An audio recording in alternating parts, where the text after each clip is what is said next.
Greetings to you. Let's transplant one of these branches that has leaves growing on it. I like to wait until they're about this size. That tells me that it's time to put them in some soil.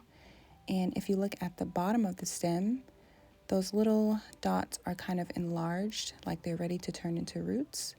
And that is another sign that they are ready to be transplanted into some soil. So let's do that right now.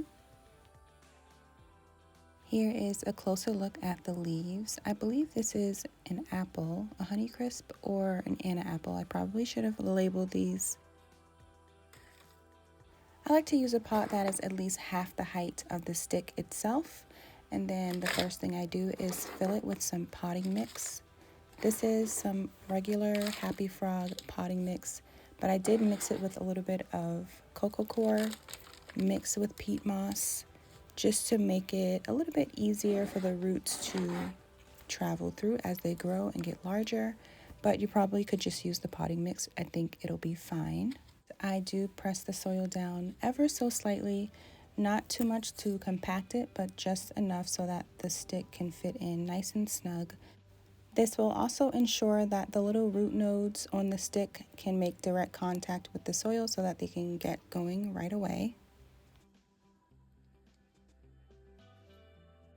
I add a little extra soil on top just because I know that when I water it, it is going to shrink down a little bit. So just to make up for that, I add a little extra on top. And then lastly, I thoroughly water in the branch and keep the soil moist. I also have it underneath a grow light, and I'll even take it outside to go under the sun for a little bit just to encourage that leaf growth. But really, my focus is for those roots to really get stronger and longer.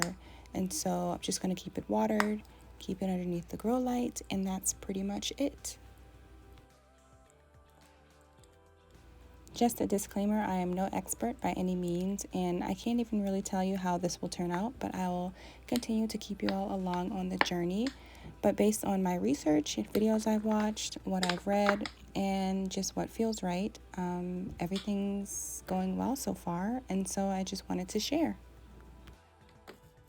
And this is when I'm satisfied, is when I see the water dripping out of the bottom, and or I can look through the little holes and tell that the soil is fully and completely moist, because now I know that it is safe to put it under the grow light. I don't have to worry about the soil drying out and the roots dying off because of lack of water.